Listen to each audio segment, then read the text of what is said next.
This was the age of the Muslim gunpowder empires, defined by cannon and shot, when the Safavids, the Ottomans, and the Mughals competed for dominance. The Shiite Safavids had already overrun Persia and had recently seized Kandahar. Brutality and oppression only increased day by day. It was at this moment that the patriot Mirwais Hotak rose to defend his people and their faith. Against empire and musket, Mirwais relied on patience, piercing intelligence, and a sheer force of will. Gurgan Khan, known in Georgia as George XI of Kartli, was a Georgian prince turned general in the service of his Safavid masters. In 1704, Gurgan Khan was sent by Shah Hussein to govern Kandahar and enforce imperial rule. He arrived as both governor and enforcer, trusted to pacify the restless Afghans by treating them as slaves to be broken. His regime imposed crushing taxes on the Sunni population and seized property, women, and children by force. There were widespread reports of abuse and killings of Afghan children by Georgian forces. His predominantly Shiite soldiers desecrated Sunni mosques, defiling them with pigs and wine. These acts were deliberate insults, meant to humiliate the people and break their spirit. Prominent among the Afghan chiefs was Mirwais Hotak. As an influential tribal head, known for his intelligence and restraint, he petitioned Shah Hussein while quietly strengthening his people's resolve for revolt if it became necessary. Gurgan Khan recognized Mirwais's influence in Kandahar and saw him as the key restraint on a Gilji uprising. Determined to break that influence, he accused Mirwais of conspiracy and ordered his arrest. Mirwais was arrested and sent to Isfahan, while Gurgan Khan, confident in his control of Kandahar, dismissed much of his army and sent it back to Persia. Mirwais appealed to the Persian court, portraying Gurgan Khan as a threat to Safavid interests. In time, he gained the confidence and friendship of Sultan Hussein. Mirwais requested permission for pilgrimage to Mecca, a request the court could not refuse. And there, he sought religious legitimacy for holy war against the Safavids by asking scholars whether Muslims could lawfully take up arms against oppressive rule, and whether allegiance to a heretical sovereign was void once its terms were violated. The scholars issued a favorable fatwa and offered their moral support. After which Mirwais returned to Isfahan. Though he planned to leave for Kandahar, he remained at court for a time to avoid arousing suspicion. Mirwais cleverly exploited Safavid fears of Russian encroachment by persuading the court that Gurgan Khan was colluding with Russian interests, further undermining trust in the Georgian governor. As a result, Sultan Hussein reappointed Mirwais and sent him back to Kandahar to observe Gurgan Khan and remove him by any means if he acted suspiciously. Hotak's return infuriated Gurgan Khan, who was forced to restore him to his former positions and soon escalated tensions by demanding that Mirwais surrender his daughter as a concubine.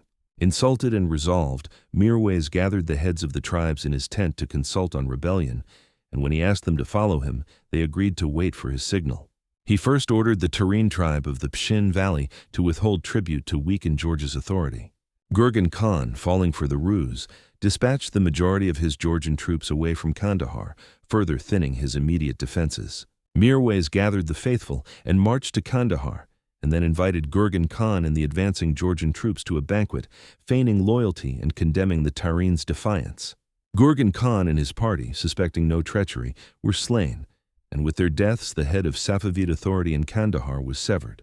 Mirwais ordered Gurgan Khan and his men stripped of their armor, then had his allies wear it and march toward Kandahar, their appearance allowing them to enter without raising suspicion. They entered the gates and struck the Georgian garrison, cutting down the guards and opening the rear to admit the waiting Afghan forces. With the coup complete, Mirwais assembled the people of Kandahar and declared that Georgia's fall had weakened Persia, presenting the moment as a rare opportunity for Afghan freedom and self-rule. He spoke, "If there are any amongst you who have not the courage to enjoy this precious gift of freedom now dropped down to you from heaven, let him declare himself. No harm shall be done to him. He shall be permitted to go in search of some new tyrant beyond the borders of this happy emirate." Mirwais assumed the title of emir rather than king, deliberately signaling restraint and sincerity, and presenting himself as a guardian of the people rather than a ruler above them. On the fourth day after Gurgan Khan's death, roughly 600 Georgian troops returned from suppressing the Tarins, and Mirwais allowed them to advance within musket range before ordering fire, annihilating the force in a single, decisive engagement. He then opened another gate and unleashed more than 5,000 cavalrymen, cutting off any chance of Georgian retreat. The trap was complete, and not a single Georgian soldier survived. It was the culmination of Mirwais's grand design.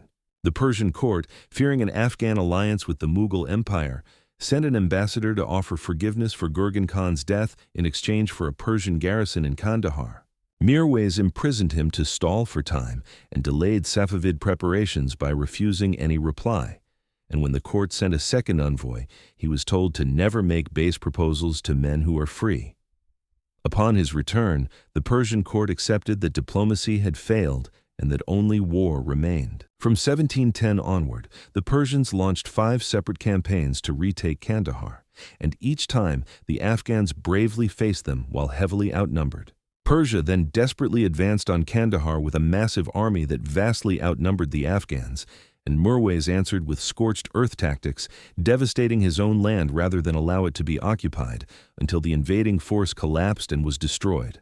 2 years later, in 1712, Persia attempted another expedition, but the empire was running out of money, forced to squeeze merchants and raise funds by coercion, and the campaign collapsed before reaching Kandahar. This was followed by yet another expedition, which also failed.